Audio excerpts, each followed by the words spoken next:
Dr. Benjamin Franklin, an individual renowned throughout history, was born in a modest two-room dwelling in Boston, the capital of the Massachusetts Bay Colony, on January 17, 1706. His father, Josiah Franklin, was born in 1657 in the English village of Ecton, Northamptonshire, to a working-class, Protestant family renowned for generations for its intellectual prowess, originality, and autonomy. Josiah, who was a junior sibling, departed from Ecton in the 1670s in pursuit of a better life. He settled in Banbury, Oxfordshire, where he employed himself as a cloth and silk dyer. Upon observing the large number of Protestants embarking on voyages to Massachusetts, Josiah came to the realization that the opportunities that awaited him in America were beyond his wildest imaginings in England. Thus, he, Anne Child, his wife, and their 3 children set sail for Boston in 1683. Josiah pursued a career as a tallow merchant, producing soap and candles using animal fat as a substitute for pigment, as the colony rarely required one. His first wife, Anne, passed away in 1689, subsequent to the delivery of their 7th child. A virtuous woman was quickly located to be Josiah's second wife. Abia Folger, who was born in 1667, was the youngest of 10 children and the daughter of Peter and Mary Folger. The 16th-century Flemish Protestant families of her parents had migrated to England. In 1635, as a result of the severe punishment they endured during the reign of Charles I, they made the decision to emigrate to Boston. In 1689, Josiah and Abia were wed. Josiah received an additional 10 children from Abia, of which Benjamin was the latest male. Benjamin was a precocious youngster who, according to many, was generally the leader among the boys. He enjoyed swimming and playing along the Charles River banks, occasionally inventing makeshift propellers to help him travel quicker. Additionally, he had a penchant for kite flying and once combined his enthusiasm for swimming and kites by rigging a kite to soar over a pond during a windy day while he floated on his back and allowed the breeze to propel him across the water. His early reading instruction was the result of his family's commitment to education. In order to further the intellectual development of his children, Josiah frequently hosted dinner with a sensible friend or neighbor. These dinners consistently incorporated an ingenious or useful topic for discourse to improve the minds of his children. Benjamin, in particular, delighted in these discussions. At age 8, in an effort to equip Benjamin for a potential Harvard application, Josiah enrolled him at Boston Latin School. Benjamin advanced expeditiously, ascending to the pinnacle of his class and transitioning swiftly to the subsequent grade level. A year later, however, Josiah removed Benjamin from school, concluding that his intelligent intellect and defiant disposition rendered him unsuitable for a pastoral career. As a result, he enrolled Benjamin for a year at an academy ran by George Brownell to study mathematics and writing. Josiah enrolled Benjamin, who was 10 years old at the time, in the chandler's business in order to supplement the family's income and remove him from school. Irrespective of the noxious animal fat that was being cooked in scalding cauldrons, Benjamin abhorred his laborious duty of slicing wicks. When he once conveyed his desire to sail, his father categorically denied his request. Josiah, having realized he needed to find his son a profession, led him on a tour of the city's artisans. These excursions bestowed upon Benjamin a lasting admiration for artisans and provided him with valuable knowledge that he would subsequently apply in his scientific career. Benjamin began an apprenticeship at the age of 12, after failing to find anything to his satisfaction. His brother James, aged 21, had recently returned from England after finishing his apprenticeship as a printer. Benjamin knew immediately that he had discovered his life's purpose. It is indisputable that Benjamin Franklin embodies the Age of Enlightenment, a period characterized by profound scientific and societal transformations. Following nearly 2 centuries of religious conflicts precipitated by the Protestant Reformation, which commenced in 1517 with Augustinian monk Martin Luther denouncing perceived corruption within the Catholic Church, Europeans grew weary of ceaseless religious animosity and sought explanations for the workings of the world beyond the realm of religion. The scientific revolution that ensued was significantly advanced with the advent of Johannes Gutenberg's printing press in 1440. This intellectual revolution established the groundwork for the Age of Enlightenment. Prominent philosophers of the era, including René Descartes, Thomas Hobbes, John Locke, David Hume, and Voltaire, sought answers to questions regarding societal values via human logic. Additionally, scientific discovery and exploration flourished during this time period. New scientific or technological developments attributed to figures such as Francis Bacon, Sir Isaac Newton, John Bartram, Gottfried Wilhelm, and Leibniz were frequently featured in daily newspapers. Benjamin Franklin was born into and enthusiastically embraced this world of free-flowing ideas. Although it may appear peculiar to us that Benjamin Franklin turned 22 when he became an adult, it was typical for adolescents to begin vocational training at this age. Benjamin was initially opposed to the notion of spending 9 years bound to his sibling. Nevertheless, he quickly came to the understanding that his employment at the printing shop granted him not only access to newspapers, but also books, pamphlets, and other written materials. Furthermore, through the printing of government documents, reports, legal forms, and legal tender, he was able to engage with some of the most influential individuals in their society. Quickly acquiring knowledge, Benjamin developed expertise in typesetting and various printing operations. He also exerted considerable effort to better himself by reading everything that was available. He practiced by copying essay samples, including those found in the British publication The Spectator, in order to improve his writing manner. He was also an avid debater. An argument once ensued between him and a colleague, John Collins, regarding the advantages of educating women. This dispute was sparked by Benjamin's perusal of Daniel Defoe's An Essay Upon Projects, which addressed the same subject matter. He came to understand that in debate, subtlety prevailed over direct assaults, as demonstrated by Socrates and other philosophers. Every single one of these experiences equipped Benjamin with lifelong abilities. Initially, Benjamin was employed at the Boston Gazette, an establishment owned by William Brooker, but managed by his brother, James Franklin. In 1721, following a tenure of 2 years at Brooker, James established his own publication, the New England Courant, which occurred on a weekly basis. In addition to disseminating news articles, this tract actively advocated for literary works and swiftly earned a reputation for its audacious independence. Given that his brother consistently required copies, Benjamin resolved to put his writing experience to good use. In order to conceal his handwriting, he composed an essay under the alias Silence Dogood, a widow. Upon completion, he inserted his essay beneath the door of the print shop. Because the staff was so enthused by the essay, it was included in the Courant on Monday, April 2, 1722. This essay marked Benjamin's inaugural publication.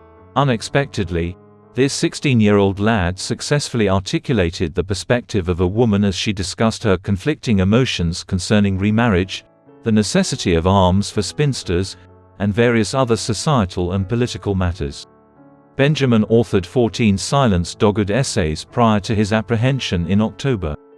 Her accomplishment contributed to Benjamin's pride. It further provoked his brother's ire. During that summer, James, Benjamin's sibling, was acquitted of all charges pertaining to piracy and subsequently spent 3 weeks in jail without trial. This incident provided James with an additional opportunity to demonstrate his prowess. Consequently, Benjamin assumed control of the print shop. Despite being a young individual, he managed to produce 3 issues of the Courant. James encountered further adversity in early 1723 when he penned an article concerning religious hypocrisy. While Silence Dogood was able to avoid criticism for her prudish and seemingly naive tone when writing about the same subject, James' direct tone provoked disapproval from government and religious authorities. James Franklin was ordered by the General Court to discontinue publication of the Courant. To circumvent this minor issue, they substituted Benjamin's name for James on the masthead as the printer. Their relationship had already been tumultuous due to James' irate temper and intermittent physical abuse of Benjamin, but it became even more tense following Benjamin's exhibition of his extraordinary talent. It did not help that in order to make this masthead change to their paper, they were required to prematurely release Benjamin from his indenture agreement before reversing course to establish a new one. Benjamin was angered by this. With only a few years remaining on his indenture, he made the decision to flee. To generate funds for travel expenses, he dealt in some of his personal volumes and clandestinely made reservations for passage on a ship bound for New York on September 25, 1723. Upon his arrival in New York, Benjamin encountered William Bradford, the exclusive printer in the city. Bradford had authored editorials that endorsed James Franklin's endeavors to tackle political and social issues in Boston. Although he was unable to offer Benjamin a position, he advised him to proceed to Philadelphia in order to speak with his son, Andrew Bradford, who is also engaged in the printing industry. Benjamin arrived in Philadelphia without delay and immediately encountered the junior Bradford.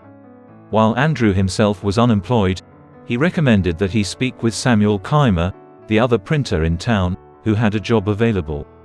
Benjamin, ecstatic to have secured employment, quickly formed friendships with the other cashiers. Additionally, he left a profound impact on significant clientele. An encounter with Sir William Keith, the then governor of Pennsylvania, was a turning point. Governor Keith took an interest in the young man's future after being impressed by his determination. Amidst discussions at neighborhood taverns and dinner invitations at his residence, he made a solemn commitment to Benjamin regarding his assistance in reuniting with his family and establishing his own enterprise. During his April 1724 visit to his family in Boston, Benjamin carried a letter from the governor urging Josiah to provide financial support for his son's nascent business endeavor. Although filled with pride, Josiah elected not to offer financial assistance to his son. Cotton Mather was present during Benjamin's visit. The religious sage was cognizant of Benjamin's recent triumphs in Philadelphia and his audacious behavior in the vicinity of Boston. In light of this, he chose to extend an invitation to Benjamin to examine his extensive library. Benjamin could not have refused. During this visit, as they passed through a narrow corridor in the residence, Mather abruptly yelled, "Stoop! Stoop!" Benjamin, failing to comprehend the admonition, struck his head against a low beam. Mather advised Benjamin, as he massaged his sore head, "Behold, this is a warning against consistently maintaining such a lofty stance. Young man, stoop, and you shall miss out on numerous difficult lumps, as you traverse this world." Benjamin quickly realized what Mather had intended to impart. On his return to Philadelphia, Benjamin convened a meeting with Governor Keith. After becoming aware of Josiah's denial of funding for Benjamin's printing shop venture, the governor vowed to facilitate the establishment. However, Benjamin was required to first procure supplies in London. A letter of credit and a list of the necessary materials were what he assuredly supplied. Benjamin held the assumption that everything would be fine. Notwithstanding this, he set sail for England in November 1724 without these documents. James Ralph, a fellow printing assistant, was the only companion he had. The date of their arrival in London was Christmas Eve. Presently, he grasped Mather's admonition. Benjamin met a fellow passenger, which was fortunate. Thomas Denham identified himself as a Quaker merchant. He obtained information regarding the character of Governor Keith from Denham. Benjamin, inspired by Denham's counsel, resolved to salvage a negative circumstance. While seeking an affordable location to reside, he secured a printing position at Samuel Palmer's printing house. Ralph, conversely, attempted numerous unsuccessful careers, but the family enjoyed themselves while Benjamin supported them through attendance at the theater and other entertainments. An eventual dispute arose between them regarding a female. Amidst his sojourn in London, Benjamin's philosophical convictions started to take shape. He had a revelation after reading The Religion of Nature delineated by William Wollaston. Wollaston explained that only through the study of nature and science could one comprehend the divine essence of God.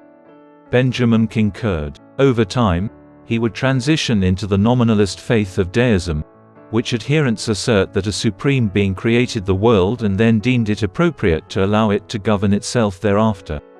However, Benjamin diverged from this viewpoint when he realized that all organized religions functioned as channels to inspire individuals to engage in virtuous deeds in order to benefit others. After obtaining a higher-paying position at John Watt's printing house, Benjamin began to feel secure in his new existence. But Benjamin accepted the offer when Denham informed him that he intended to return to Philadelphia and that he desired to work as his cashier at his store there. One rationale was that Benjamin aspired to emulate Denham's exemplary behavior in self-respect. Before they departed for the United States, Denham hosted an extravagant supper for his creditors. He thanked them sincerely for their assistance throughout the meal and requested that they examine the undersides of their dinner dishes at the conclusion. They discovered their payments with interest there. Bennett was impressed by this. During his journey return to America in July 1726, Benjamin made a firm resolution to improve his conduct in order to lead a more efficient life. Observing Ralph and others' actions, he realized that individuals can be misled when they fail to exercise self-control over their emotions and desires. Subsequently, he formulated 4 principles of behavior, which could be succinctly outlined as follows: first, maintain a frugal lifestyle and settle all obligations; second, exclusively communicate the truth; third, exert diligent effort, for genuine prosperity could only be attained through diligence and perseverance; and fourth, refrain from disparaging any individual. About 10 years later he would more formally codify these ideas through what he called the Plan for Attaining Moral Perfection. The plan contained 12 virtues: temperance, eat not to dullness, drink not to elevation, silence, speak not but what may benefit others or yourself, avoid trifling conversation, order, let all of your things have their places, let each part of your business have its time, resolution, resolve to perform what you ought, perform without fail what you resolve, frugality, make no expense but to do good to others or yourself, i.e., waste nothing, industry, lose no time, be always employed in something useful, cut off all unnecessary actions, sincerity, use no hurtful deceit, think innocently and justly, and, if you speak, speak accordingly, justice, wrong none, by doing injuries or omitting the benefits that are your duty, moderation, avoid extremes, forbear resenting injuries so much as you think they deserve, cleanliness, tolerate no uncleanliness in body, clothes, or habitation, tranquility, be not disturbed at trifles, or at accidents common or unavoidable, chastity, rarely use venery or sexual indulgence but for health or offspring, never to dullness, weakness, or the injury of your own or another's peace or reputation. A small ledger was purchased by him in order to record his daily progress.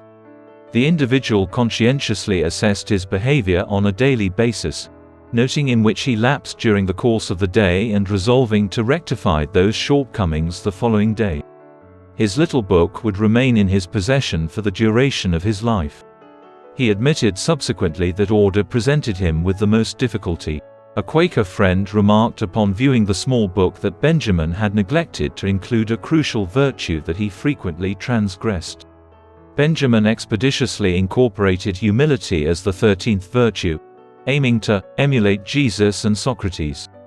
Benjamin delighted in and excelled at his occupation as a merchant. However, catastrophe struck when Denham passed away unexpectedly and failed to bequeath the business to Benjamin in his testament, forcing the latter to seek employment. 1727 saw his return to Keimer, this time in the capacity of manager. Among his many accomplishments was the establishment of the first foundry in the United States, which specialized in the casting of printer-type molds. Upon receiving the authority to mint new paper currency from the New Jersey Assembly, Keimer appointed Benjamin to carry out the necessary tasks. Benjamin and his colleague Hugh Meredith co-founded a printing house the following year. Additionally, Benjamin initiated his lifelong pursuit of civic engagement at this time. His initial endeavor was to establish the Leather Apron Club, although it was commonly referred to as the Junto. Comprised of fellow craftsmen, this collective endeavored to foster intellectual growth by engaging in intellectual discourse and perusing pertinent contemporary issues. Benjamin, who enjoyed formulating procedures, compiled a list of 20 inquiries that formed the basis of the discussions. For instance, one inquiry asked, "Have you recently encountered any encroachments on the just liberties of the people?" Another inquiry inquired, "Have you heard of any citizens prospering recently, and if so, how did you obtain that information?" These dialogues generated public service concepts that ultimately contributed to the establishment of the Library Company of Philadelphia, the first subscription library in America. These comprised merely a fraction of the numerous civic endeavors. Benjamin, being one of 3 printers in the community, was under pressure to establish his reputation. He composed his busybody essays while operating under the aliases Martha Careful and Celia Shortface. Finally, after a year of intense competition, Keimer ceased operations.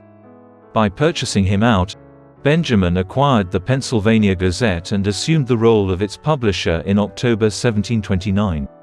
Benjamin maintained his essay writing. His Apology for Printers, published in 1731, was one of his most renowned works. In it, he eloquently defended the right to free expression in the press. It was evident that he had gained valuable insights from the experiences of his brother James. It continues to be regarded as one of the most significant arguments in favor of press freedom. This essay garnered the interest of the Pennsylvania Assembly, thereby expanding his business opportunities. He was subsequently requested to become a Freemason, which he complied with in 1731. Benjamin, having achieved official success, rekindled the friendship he had with Deborah Read prior to his departure for England. She had been wed during that time to John Rogers, a rogue who later divorced her, leaving her with a financial burden. Due to their uncertainty regarding the whereabouts of Rogers, they opted to resolve the matter through the consummation of a common law marriage in September 1730. Both parties experienced a positive and fruitful marriage as a result. Benjamin referred to her as his good and faithful helpmate. During this period, an unexpected development transpired. Benjamin fathered an illegitimate child named William Franklin, who was born between April 1730 and 1731. The exact date is unknown. The identity of the child's mother has not been disclosed. Benjamin assumed parental responsibilities for the infant, while Deborah consented to act as the baby's surrogate mother. Although some speculate that she might have been his mother, the truth will never be known. Indeed, Deborah bestowed upon Benjamin 2 offspring of her own. Sarah was the only one to reach maturity. She was born in 1743. Francis, their son, was born in 1732 but succumbed to smallpox 4 years later. Benjamin was perpetually troubled by his father's passing, as he had contemplated immunizing his infant but had been unable to allocate the necessary time to do so. Additionally, Benjamin continued to ponder the meaning of existence. As a result of his life experiences and deism, he came to the conviction that serving his fellow man and honoring God were inextricably linked. This notion was materialized in his conduct by addressing a community necessity, as exemplified previously in the civic endeavors accomplished by Benjamin and the junto. Moreover, he detected no inconsistency with this conviction as he constructed his media empire. An initial stride in this endeavor was the publication of an annual almanac, a widely circulated publication that furnished forecasts of forthcoming weather conditions and counsel on subjects encompassing matrimony, affluence, and companionship. If executed appropriately, it has the potential to benefit the general public by offering practical guidance that could enhance the quality of life and productivity for all individuals. It was authored by him using the alias Richard Saunders. Following its initial publication in 1732, Poor Richard's Almanac continued to be published for an additional 25 years. It was extraordinarily profitable for him to publish some of his most renowned adages in this manner, including "Early to bed, early to rise, makes one healthy, wealthy, and wise, God helps those who help themselves, and he who lies down with dogs shall rise up with fleas." His rise in prominence and fortune enabled him to attain two pivotal government positions, which further entangled him in matters of government. The Pennsylvania Assembly elected Benjamin to the position of secretary in 1736. In addition to furnishing him with a substantial financial income, it facilitated his connections with prominent figures of the era and granted him an intimate observation of governmental operations. Benjamin was presented with the commission to become the postmaster of Philadelphia the following year. This was once more a lucrative position in government that benefited the public. Considered an intercolonial junto in nature, Benjamin proposed the formation of a gathering that fosters lively discourse and the exchange of innovative concepts. He published a circular in May 1743 titled, "A Proposal for Promoting Useful Knowledge Among the British Plantations in America." He elaborated on the concept, noting that his dual role as postmaster and printer enabled him to act as a repository of ideas. In essence, he could receive reports from scientists and intellectuals via postal service, and he could compile an abstract booklet of these concepts for regular distribution to all members. In this manner, the most brilliant minds in America could exchange ideas. He proposed that this new organization be called the American Philosophical Society. It commenced assembly in the spring of 1744, albeit with a sluggish start. Nonetheless, it ultimately became extremely active and continues to publish to this day. Native Americans and the British and French have been in competition for their support ever since their initial settlements on the North American continent. 4 conflicts ensued as a result: the 7 Years' War, 1754 to 1763, King William's War, 1688 to 1698, Queen Anne's War, 1702 to 1713, and King George's War, 1744 to 1748. To differing extents, each possessed a European element. Despite the lack of significant events occurring in Pennsylvania itself, apprehension was mounting for the settlers in the colony's far western regions. 2 primary factors exacerbated the situation: religiously motivated Quakers who declined to carry arms, and a proprietary governor who forbade the assembly from taxing the governor's lands to finance the provision of militia equipment. Amid the turmoil of King George's War in 1747, Benjamin intervened with an audacious proposition. By means of a pamphlet titled Plain Truth, he put forth the proposition to establish an independent military force in Pennsylvania, distinct from the colonial government at the time. In addition, he declared that this new militia would operate democratically and without regard to social class. In contrast to government officials or individuals of high social standing, officers would be elected by the male populace. The response he received was favorable. In order to provision the nascent military association with cannons and other pertinent machinery, he orchestrated a raffle that amassed the sum of £3,000. Despite never materializing into action, this association taught Americans that in times of need, they should rely on themselves rather than the British government. As a result, the incident had a profound impact on the United States. Benjamin also established an enduring adversary in Thomas Penn, the proprietor of the colony. In 1748, Benjamin achieved sufficient financial stability to transition into a new phase of his life as a retired tradesman, during which time he dedicated to exploring his scientific amusements. Although he delegated the management of his printing house to his foreman David Hall, he retained ownership of the establishment and numerous other business ventures. Since he had been using his newspaper and almanac for years to discuss natural phenomena, the transition was seamless. Furthermore, he consistently applied the humility teachings he had acquired earlier in life to his scientific endeavors. His objective was to ensure that his discoveries were beneficial to others, and he seldom sought credit or submitted patent applications. His actions served the greater benefit. A meeting attended by Benjamin in 1743 was auspicious. Benjamin was in Boston at the time that Scottish scientist Dr. Archibald Spencer was presenting his traveling scientific exhibition while he was visiting family. Benjamin was present. While the entire performance captivated him, The demonstration's act of rubbing a glass tube to generate electrical charges that could be extracted for several feet was what captured his attention the most. Dr. Spencer approached the physician in Philadelphia in 1747 and inquired as to how he, too, might obtain a glass tube of a similar nature. As soon as he established contact with Peter Collinson in London, he placed orders for the equipment and also contracted Philadelphia craftsmen to manufacture specific pieces of equipment. After acquiring the necessary equipment, Benjamin promptly commenced his investigations into electricity.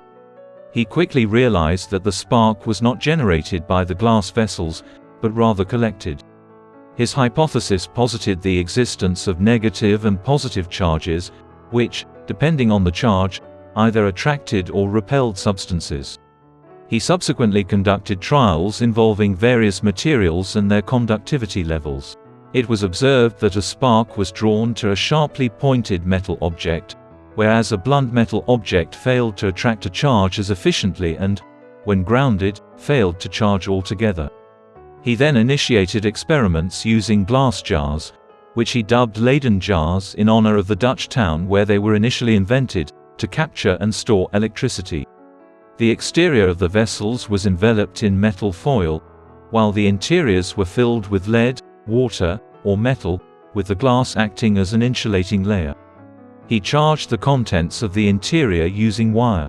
He discovered that in the event that the interior content was charged, the exterior foil would possess an equivalent and opposite charge.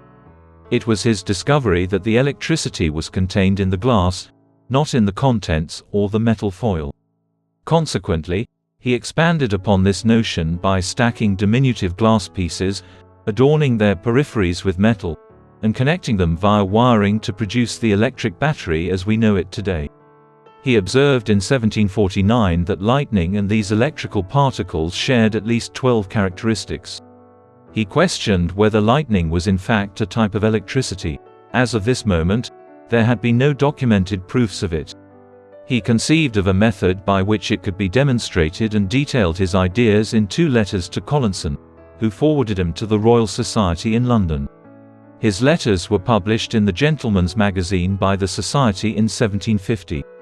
2 years later, a French translation of these letters was completed. In 1752, under the direction of Comte de Buffon and Thomas François d'Alibard, a group of scientists demonstrated Benjamin's theory to French King Louis XV. It was a success. This event propelled Benjamin to international renown. Later, Benjamin replicated this experiment in his renowned kite and key experiment. This revelation resulted in the development of the lightning rod, an ongoing technology utilized to safeguard tall structures against the detrimental effects of lightning impacts. In 1753, Benjamin emerged victorious as the inaugural non-British citizen to receive the Gold Copley Medal in recognition of this feat. Additionally, Yale and Harvard universities bestowed upon him honorary degrees. Benjamin continued to influence scientific and technological advancements in a variety of ways, including the invention of bifocal eyeglasses in 1785, a flexible medical catheter in 1752, a musical instrument called the harmonica in 1762, and experiments in heat conduction and smoke control through the Franklin stove in 1741. During his numerous voyages to and from Europe, he also revealed the Gulf Stream as it is known today. Additionally, Benjamin was successful on the political front. He was elected to the Pennsylvania Assembly in 1751. As clerk, his son William filled in for him. In addition to securing the passage of legislation to surface the streets of Philadelphia, he successfully advocated for the installation of street lamps as a member of the Assembly. His ingenuity was instrumental in resolving a difficult issue through the creation of street lamp coverings that facilitated smoke venting, thereby preventing smoke from clouding the glass. Additionally, he transformed the conventional design into a 4-pane glass system that enabled effortless replacement of damaged sections. Furthermore, in 1753, he assumed the joint position of postmaster for all of the American colonies alongside William Hunter. On the frontier, tensions between Western settlers and Native Americans continued to escalate. In an effort to diffuse hostilities, the Assembly dispatched a delegation to consult with tribal chiefs in the vicinity of Carlisle in 1753. Benjamin was designated to participate in this meeting as one of 3 commissioners in his capacity. Despite attentively considering the grievances expressed by the Native American leaders, this discussion largely resulted in the recognition that immediate action was required. They anticipated impending conflict. London, foreseeing potential difficulties, requested that the colonies dispatch delegates to a June 1754 conference in Albany, New York, where the purpose was not only to devise strategies for a unified colonial defense, but also to negotiate terms for an alliance with the Iroquois Confederacy. Benjamin was invited to this meeting as one of 4 Pennsylvania commissioners in attendance. Benjamin had arrived at a comparable conclusion based on his personal experience during the previous conflict. Ahead of him, throughout his northern travels, emerged with the Albany Plan of Union. Within it, he advocated for the establishment of a colonial congress comprised of delegates from every colony, with the proportion of representation commensurate with the colony's prosperity and population size. The King of England would appoint a leader known as the President General to preside over this congress. Benjamin created an emblem to represent this concept. The illustration featured an 8-part serpent symbolizing the colonies, accompanied by the inscription, "Join or Die." This draft was published in his newspaper on May 9, 1754, coinciding with the commencement of the 7 Years' War in the same month. It was among the very first political caricatures produced. His proposal was rejected in a vote at the Albany Conference, as numerous colonial administrations were unwilling to cede their autonomy. The concept did not, however, disappear. Since the previous conflict, there had been minimal progress in the relations among the Pennsylvania Assembly, the proprietors or proprietors of the colonies, and the Quakers, and efforts to generate funds through taxation had been fruitless. Upon assuming command of the British campaign in the colonies, General Edward Braddock immediately demanded provisions. Benjamin, filled with eagerness to assist, proclaimed that Pennsylvania would rise to the occasion. However, he was quickly tasked with procuring the critically required supplies. Despite being compelled to resort to essentially begging and bartering, and even pledge his personal bond, he successfully obtained the necessary supplies. Although he was commended for his endeavors, it came at an immense price. The subsequent year, following Braddock's assassination and subsequent demise, Benjamin was on the verge of bankruptcy due to the debts he had accumulated. William Shirley, the newly appointed British general in command, would have lost everything had he not resorted to bailing Benjamin out. The Pennsylvania proprietor was obstinately denied the Assembly's beseeching request to tax his properties in order to generate funds for the war endeavor, despite the Assembly being desperate for cash. In the end, an agreement was reached with the proprietor, Thomas Penn, whereby Penn would contribute an additional £5,000 to the funds raised by the Assembly. Benjamin reacted to this superficial endeavor by declaring, "Those who are willing to sacrifice critical liberty in exchange for a momentary semblance of security merit neither liberty nor safety." In spite of this, Benjamin remained a vehement adversary of the Penn family and would never abate of the proprietor's self-centeredness. The Pennsylvania Assembly was now in a position to raise troops and had access to funds. Therefore, they revived Benjamin's militia plan. Benjamin and his son William celebrated Benjamin's 50th birthday in a military camp while donning military uniforms. He was elected colonel of the regiment without delay. Due to his personal unease in that position and the political threat it posed to the proprietors, he made the decision to tender his resignation from his commission. The Pennsylvania Assembly responded by assigning Benjamin an additional responsibility. They decided to have him act as their emissary in London. His objective was to persuade the colonial property owners to grant taxation permission. He was instructed to seek assistance from the British government if that failed. His son and he departed for England in June of 1757.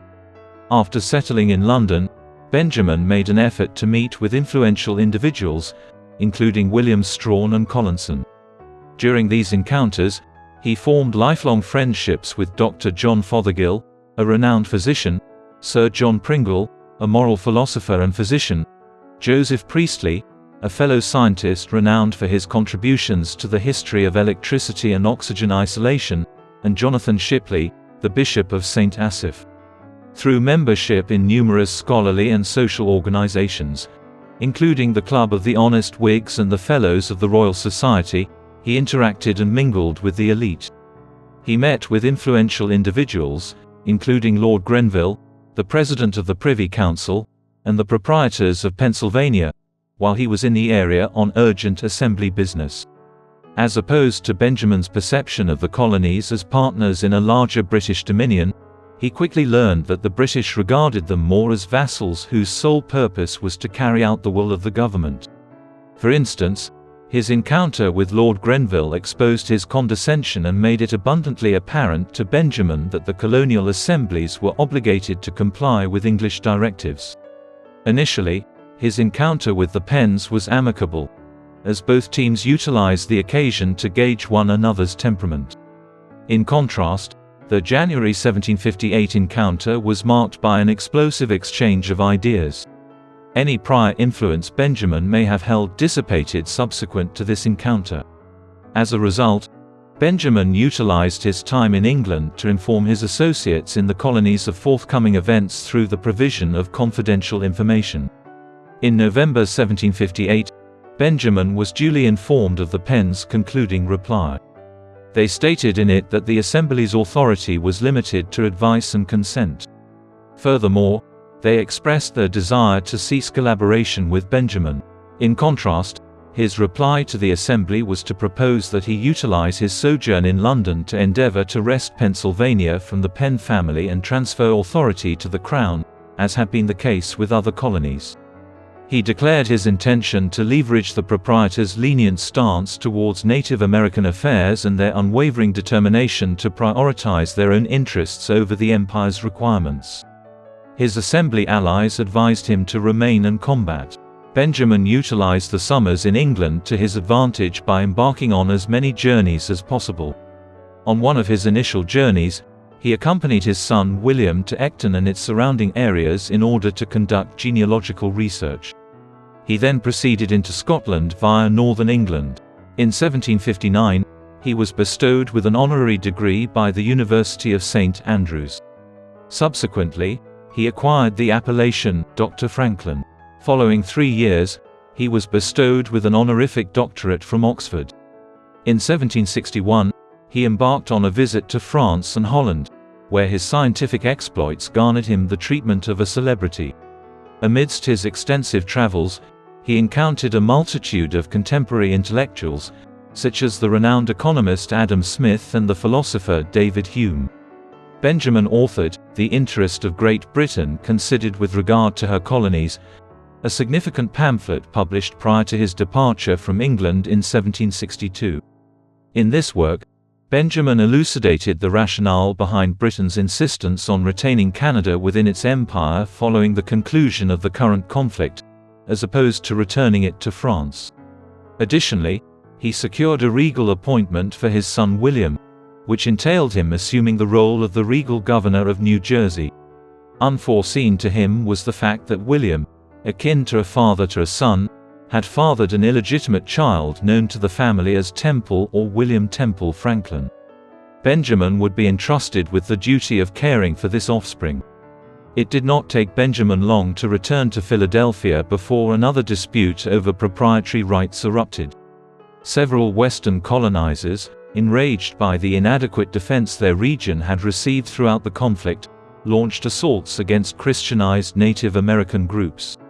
As they approached Philadelphia, the Paxton Boys, so they became known, advanced with the intention of murdering additional Native Americans and any Europeans who would defend them. The administration panicked. In due course, the government dispatched a delegation to engage in a meeting with the Boys. Through this encounter, the delegation successfully persuaded the Boys to reconsider their course of action. Benjamin subsequently demanded that the government hold these mob members accountable, but they declined. Indeed, they incited the rabble to appropriate scalps from Native Americans in exchange for a bounty. Benjamin was appalled. Once more, Benjamin criticized proprietary rights and their refusal to contribute to defense expenses. He initiated a petition campaign in March 1764 and penned a series of resolutions demanding an end to the ineffective proprietary government. Benjamin was voted back to England by the Assembly with the intention of establishing a more equitable relationship with England and working towards the abolition of the proprietorship. He might also seek representation for all of the colonies in Parliament. He departed for England at the end of November 1764. Benjamin arrived in London without foreknowledge of an impending tempest. The British government had concluded that in the event that the colonials were unable to finance their own defense against the French and Native Americans, they would be subject to taxation to cover the cost. Parliament enacted the Stamp Act in March 1765 in order to generate funds for this military protection. In an effort to maintain amicable relations with the government, Benjamin made a poor strategic decision by endorsing his close friend John Hughes for the position of tax collector in Pennsylvania. Unaware of this, mob violence had already erupted throughout the colonies, and some individuals began to blame Benjamin for their tribulations. Not only did they threaten to storm Hughes' home, but they were thwarted by their friends. Certain Americans began to doubt their position within the British Empire as a result of these events, which galvanized their thoughts as Americans rather than as Britons. Benjamin was sluggish to recognize the escalating tensions at home while in England. How could he ensure that his prized Pennsylvania remained a part of the expansive British Empire, which was his most urgent desire? Following judicious encouragement from his American allies, he redirected his endeavors towards securing a representative for the United States in Parliament. On February 13, 1766, he was granted the opportunity to present his case. His moderate discourse persuaded a considerable number of members of Parliament to repeal the Stamp Act. He was regarded as the most effective spokesperson in the colonies, and as such, was appointed agent not only for Pennsylvania, but also for Georgia, New Jersey, and ultimately Massachusetts. Nevertheless, his festivities were short-lived, as in June 1767, the Townshend Act was implemented by the British. This legislation imposed a tax on imports into the American colonies. Benjamin attempted to strike a balance, but his conduct gave rise to the perception among certain individuals in his native land that he was a government loyalist acting in accordance with orders. However, the British regarded him as too American. The situation reached its climax when he was ultimately informed that his petition to terminate proprietary control in Pennsylvania had been denied by Parliament. He feared that as he floundered, circumstances at home were about to erupt. It did so on March 5, 1770, when a minor skirmish in Boston brought about a complete turnaround. It is currently known as the Boston Massacre. Tensions remained elevated despite the repeal of Townshend duties on all commodities except tea. Benjamin composed a number of satirical works in 1773 with the intention of alleviating tensions. The essay, Rules by Which a Great Empire May be Reduced to a Small One, attempted to inform the British of the American viewpoint. When the injured approached the capital with grievances, they subject such suitors to protracted delay, exorbitant cost, and a final verdict in favor of the oppressor, he wrote. In another renowned work, An Edict by the King of Prussia, he adopted the position of the King of Prussia, who justified levying duties of 4.5% on the colonies in Britain, on the grounds that Germans had previously settled England. It transpired that the British were not in a humorous mood. The fact that approximately 50 Americans disguised as Mohawk Indians dumped £10,000 worth of tea into Boston Harbor on December 16, 1773, did not help matters. Benjamin encountered King Henry VIII in the cockpit, a chamber located at the Palace of Whitehall in Westminster, on January 29, 1774. In this room, which had previously hosted cockfights, Benjamin was at the time. Parliament requested Benjamin to provide an account of his conduct concerning the covert publication of 6 letters authored by Massachusetts Governor Thomas Hutchinson in American newspapers. The letters in question brought to light the methodical endeavors of the British government to subjugate the colonists. The British government was understandably enraged and treated Benjamin with contempt during the verbal reprimand. The following day, Benjamin was no longer serving as postmaster. Secret discussions between him, former Prime Minister William Pitt the Elder, later Lord Chatham, Richard and William Howe, and himself constituted the sole ray of hope. Although they harbored compassion for the American predicament, their ability to alter British policy was strictly political. In the midst of everything, Deborah, the wife of Benjamin, passed away. The Revolutionary War commenced on April 18, 1775, with a minor engagement in the village of Lexington that would go down in history as the shot heard around the world. It transpired while Benjamin was already underway to return home under sail. His arrival occurred in a nation that had previously hosted the First Continental Congress. During the Second Continental Congress, Benjamin exited the vessel as delegates were assembling. The following day, he enrolled as a delegate and fervent patriot. Finally, he had determined which faction he would support. However, prior to that, he needed to have a conversation with his son William in an effort to win him over. The two Franklins conversed during a meeting at Trevose, a property owned by Joseph Galloway situated to the north of Philadelphia.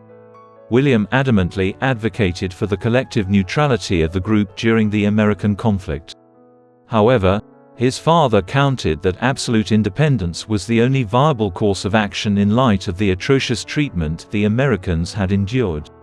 William replied that should the United States persist in their violent trajectory, his cherished nation would rapidly be engulfed in flames.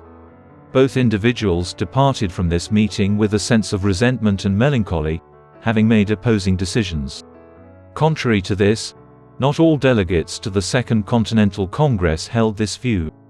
Numerous individuals continued to maintain optimism that the British would regain their senses. John Dickinson submitted what became known as the Olive Branch Petition to the King on July 5, 1775. In it, he demanded that the King intervene and claimed that meddlesome members of Parliament were the originators of the Troubles. The delegates held the expectation that this, in conjunction with the declaration of the causes and necessity for taking up arms, would result in the cessation of hostilities, notwithstanding the British victory at the brutal Battle of Bunker Hill and the burning of Charleston, South Carolina a month prior. Following his oppression in England, Benjamin commenced drafting a proclamation for independence because he was fully cognizant of the course of events. That preliminary document employed a number of the same arguments that appeared in his English-language essays. Additionally, he understood that in order for the colonies to endure, they needed to increase their interdependence. Therefore, he retrieved his 1754 Albany Plan and revised it to accommodate the new circumstances, incorporating a system of government in which the central federal government and the states each hold distinct powers. It also specified the division of these powers. It was brought before Congress by him in late July. Benjamin occupied a significant portion of 1775 engaged in congressional endeavors, which included establishing gunpowder manufacturing, fostering trade with other nations, negotiating alliances with Native Americans, and addressing military discipline within the militia. Regarding Benjamin, John Adams wrote to his wife Abigail in March 1776 that he does not hesitate at our boldest measures, but rather seems to think us too irresolute. Benjamin was exceedingly occupied at the time and was tasked with leading a committee to meet with Canadian officials in an effort to sway them to the colonial cause. He was unable to inquire further as he quickly came to the realization that the colonies were scarcely self-sufficient and severely lacking in financial and military assistance. In contrast, the Canadians, apprehensive of facing the disapproval of Parliament, demonstrated an unwelcoming demeanor. As he alighted from this mission, the congressional delegates' sentiments had been galvanized by the following: the King's lack of response, mounting threats from Britain in the form of approaching troops, and increased public pressure to act as a result of the January 1776 publication of Thomas Paine's pamphlet Common Sense, which had a profound effect on public opinion. Congress, having determined that the time had come to declare independence, formed a 5-member committee to draft the document. They encountered at the residence of Benjamin, which was located a few blocks away. Jefferson was entrusted with the responsibility of composing the initial draft, while Benjamin contributed only minor yet crucial revisions. The delegates voted for independence on July 2 and signed the document 1 month later, effectively affixing their own death warrant should the outcome not be favorable. The time had come to establish a system of government. Despite his proposal of the Albany Plan, the Articles of Confederation, which were finalized in 1777 following extensive deliberation, would bear no resemblance to that blueprint. However, Benjamin's concerns would be diverted as he was appointed to embark on a voyage to France with the intention of soliciting financial and potentially military aid. As co-commissioners, he would be entrusted with two challenging individuals, the mentally disturbed Arthur Lee and Silas Deane, who would subsequently be expelled in disgrace for financial impropriety and other misdeeds. Benjamin, upon his arrival in France, endeavored to further the endeavors of Deane, who had arrived earlier and successfully arranged for an arms shipment to the colonies. Collaborating with the Comte de Vergennes, the French foreign minister, Benjamin was resolved to use his scientific notoriety to foster alliances and win over the French people and court. Donning utilitarian attire and a marten fur headgear that he recently acquired in Canada, he would present himself as a rustic, colonial figure. French people adored it. Outside of Paris, in the village of Passy, he established residence. His American contemporaries perceived him as non-productive, as he primarily participated in social gatherings, scientific symposia, and discourse. In actuality, he served as the delegation's pillar of support for the subsequent 5 years. He had successfully negotiated trade and alliance agreements with France by 1778, with a decisive American triumph at Saratoga on September 19, 1777, providing significant assistance. Despite being required to resolve persistent disputes among the American delegation, he accomplished a great deal. Immediately following the ratification of the alliance treaty with France, Silas Deane was recalled. Arthur Lee, who was afflicted with paranoia and believed that malevolence lurked beneath every chair, wrote letters home concerning Benjamin's apparent sloth and disloyalty. However, it turned out that one of Lee's allegations was accurate. Edward Bancroft, the secretary of the delegation, was a British agent. Subsequently, Benjamin would also be confronted with the delicate personality of John Adams. Tensions escalated significantly during Adams's early 1778 arrival that he petitioned Congress to partition the delegation. In response, Congress complied with Adams' request and appointed Benjamin as minister plenipotentiary in 1779. Benjamin maintained a long-term perspective and strived to reconcile idealism with practical realities. While his rapport with the Comte de Vergennes was favorable, he was not above convening clandestine meetings with the British to negotiate a peace treaty against the intentions of the French. The unprecedented triumph of the United States and France at Yorktown on October 19, 1781, facilitated the signing of a peace treaty. The peace treaty was ultimately ratified after the delegation determined that negotiations were necessary to end the war's impasse. John Jay, who had arrived in June 1782, would assume a pivotal role. However, Benjamin, despite being unwell, operated in the background. They merely needed to await the arrival of a sympathetic British government in July, which occurred with the election of William Petty, the Earl of Shelburne, as Prime Minister. In November 1782, a provisional treaty to conclude the conflict was signed by an American delegation consisting of Benjamin, John Jay, John Adams, and Henry Laurens, with Benjamin's grandson Temple Franklin serving as secretary. Benjamin was able to calm ruffled plumage after executing damage control with the Comte de Vergennes, as it was evident that the Americans had disregarded the French requirement that they participate in all negotiations. While the Comte de Vergennes expressed displeasure, he ultimately conceded and asserted that the Americans had made great use of the French. On September 3, 1783, the concluding peace treaty, the Treaty of Paris, was officially ratified. After a year of separation during which he awaited the arrival of his successor, Thomas Jefferson, Benjamin returned home in December 1784 by setting sail. As soon as he returned home, it became evident that the Articles of Confederation, which were ultimately ratified by all 13 colonies in 1781, were incapable of furnishing the newly liberated states with the governmental stability and unity they so desperately required.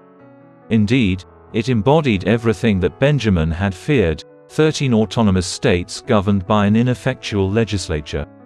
In August 1786, a rebellion led by Daniel Shays of farmers in western Massachusetts, dissatisfied with debt collection and taxes, reached its zenith. It exposed the United States government's weakness to the world, despite the fact that George Washington managed to defuse the conflict by early 1787. It was determined during a border dispute meeting between Maryland and Virginia at Mount Vernon in Washington that delegates from each colony should convene in September in Annapolis, Maryland, to discuss the troubled Confederation. Due to the fact that only 5 states dispatched delegates, a more substantive deliberation was scheduled to take place in Philadelphia in May 1787. It became immediately apparent that they needed to do more than merely amend the Articles of Confederation upon the delegates' arrival. It was necessary for them to develop an entirely new system. Benjamin maintained his silence despite his personal views on the matter. Having honed his diplomatic abilities through years of arduous negotiations in England and France, he frequently employed the Socratic method he had learned years prior to assist the delegates in arriving at sensible resolutions. Although he made few remarks, his judicious selection of words prompted the delegates to reflect on the genuine issues that were at stake. Through his position as the Enlightenment sage, he assisted the Constitutional Convention in the drafting of one of the most enduring constitutions in human history. Benjamin endorsed the Constitution once it was approved by Congress. He stated, "Therefore, I consent, sir, to this Constitution because I do not hold any higher expectations for it, and I am uncertain as to whether it is not the best." Historian Walter Isaacson aptly describes Benjamin's stance at a time when his country was in dire straits. Compromise was not only a pragmatic, but also a moral compass for him. It demanded tolerance, humility, and regard for others.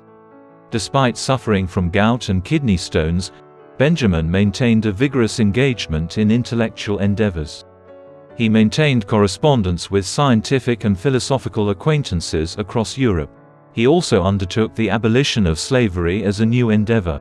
Although he had written extensively on the subject throughout his lifetime, it was not until 1787 that he took action by assuming the presidency of the Pennsylvania Society for Promoting the Abolition of Slavery.